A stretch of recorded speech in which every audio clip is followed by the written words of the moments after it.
पूरे देश में 26 जुलाई को कारगिल विजय दिवस मनाया जाएगा। इस मौके कारगिल युद्ध में शहीद हुए जवानों को एक सुर में याद किया जाएगा और राजनीतिक पार्टियों की तरफ से बड़ी बड़ी बातें की जाएगी, परंतु वास्तव में आज भी कारगिल युद्ध में शहीद जवानों के परिवारों के साथ जो वादे किए गए थे, सरकारों ने वह वादे अभी तक पूरे नहीं किए, जिस कारण शहीद परिवारों ने सरकार खिलाफ रोष प्रदर्शन किया।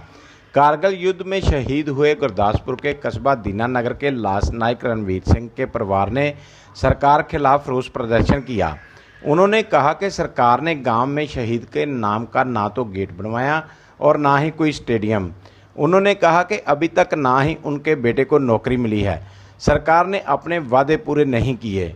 मैं कैप्टन रघुनाथ सिंह जो कि 13 जैक राइफल से बिलोंग करता हूं, जो कि 99 के अंदर जो कारगिल के अंदर युद्ध हुआ, इसके अंदर मेरा खुद का एक्सपीरियंस है कि कैसे इतने मुश्किल समय के अंदर और इतने पहाड़ी इलाके के अंदर हमने कैसे लड़ाई लड़ी, जो कि .4875 के ऊपर जो कि बत्रा साहब जब शहीद हुए, उसके बाद मैं उस समय सूबेदार था और मुझे 10 जवान लेकर के उनकी शहादत का बदला लेने के लिए दिन के समय 11:30 बजे हमने लॉन्च किया और आगे रहते हुए दुश्मन के 10 से 12 लोग हमने मार दिए, जिसके अंदर पाकिस्तान का एक कैप्टन इम्ताज़ भी हमारे हाथों में मारा गया।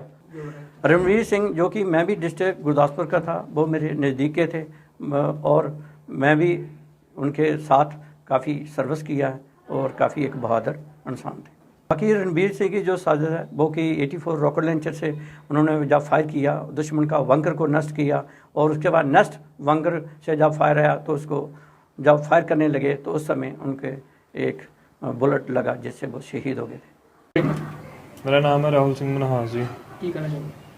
मैं कहना चाहूँगा कि ਜਦੋਂ भी कारगिल दिवस आਉਂਦਾ है, बल्कि एक दुख भी ਹੁੰਦਾ है ਤੇ सब कुछ ਹੁੰਦਾ कि पापा चले गए इस दिन ਤੇ ਜੰਗ ਦੇ ਵਿੱਚ 16 ਜੂਨ ਨੂੰ ਪਾਪਾ ਦੀ ਸ਼ਹਾਦਤ ਹੋਈ ਸੀ।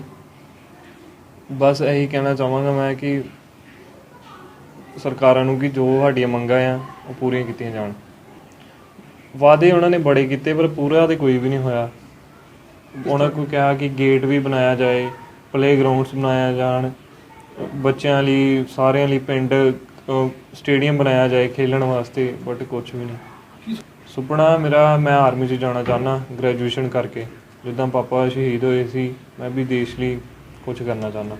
मेरा जन्म 21 सितंबर ਨੂੰ ਹੋਇਆ ਸੀ। पापा ਦੇ 3 ਮਹੀਨੇ जान तो बाद चिट्ठी आई सी पापा ਦੀ। पापा ने चिट्ठी लिखी रात ਨੂੰ ਜਦੋਂ लड़ाई का टाइम सी।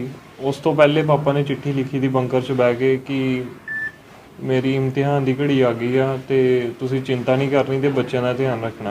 चिट्ठी दादी जी नूं लिखी सी। याद चिट्ठी वाल वेख के पापा की याद आ जाती है, जो उन्होंने राइटिंग है, जो अखर लिखे हुए ये देश की सेवा करना चाहूँगा। कारगिल युद्ध भारतीय फौज की वीरता शौर्य नूं दर्शाउंदा है। उस युद्ध विच पूरे देश 527 सैनिक शहीद होए, जिन्हां विचों शहीदां दी जन्म भूमि जिला गुरदासपुर ने अपने 8 सैनिक जिहड़े हन उस युद्ध विच कुर्बान कर दिते। कारगिल विजय दिवस हर साल सारे देश विच बड़े जोरों शोरों नाल मनाया जाता है। इस दिन उस युद्ध विच शहादत दा जाम पीण वाले योद्धियां नूं एक सुर में याद किया जाता है, नमन किया जाता है। पर किते ना किते उस उत्सव के पिछे एक गहन घोर हनेरा है, जिस हनेरे में सिसकियां हैं उन्होंने शहीद परिवारों दियां, जिन्हों ने उस युद्ध में अपने सिरों के ताज, अपने घरों के चिराग देश की बलिवेदी तो कुर्बान कर दिते। कई मावां दा कोख उजड़ गई, कई भैनों के सिर का सुहाग उजड़ गया।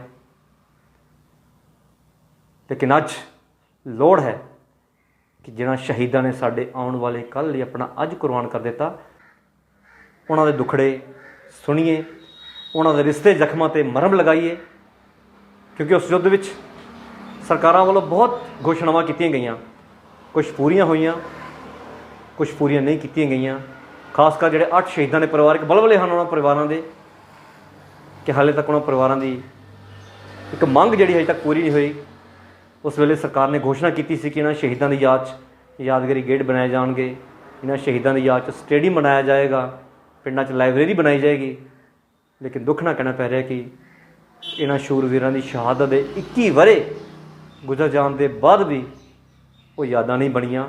ਸੋ ਸਰਕਾਰਾਂ ਅੱਗੇ ਅਪੀਲ ਹੈ ਕਿ ਉਹਨਾਂ ਸ਼ਹੀਦਾਂ ਦੀ ਯਾਦ 'ਚ ਯਾਦਗਾਰਾਂ ਜ਼ਰੂਰ ਬਣਾਉਣ, ਤਾਂ ਜੋ ਉਹਨਾਂ ਕੋਲੋਂ ਪ੍ਰੇਰਨਾ ਲੈ ਕੇ ਦੇਸ਼ ਦੀ ਭਾਵੀ ਪੀੜ੍ਹੀ ਜਿਹੜੀ ਹੈ ਉਹ ਭਾਰਤੀ ਫੌਜ ਵਿੱਚ ਭਰਤੀ ਹੋ ਕੇ ਰਾਸ਼ਟਰ ਨਿਰਮਾਣ ਵਿੱਚ ਆਪਣਾ ਬੜਮੁੱਲਾ ਯੋਗਦਾਨ ਦੇਣ।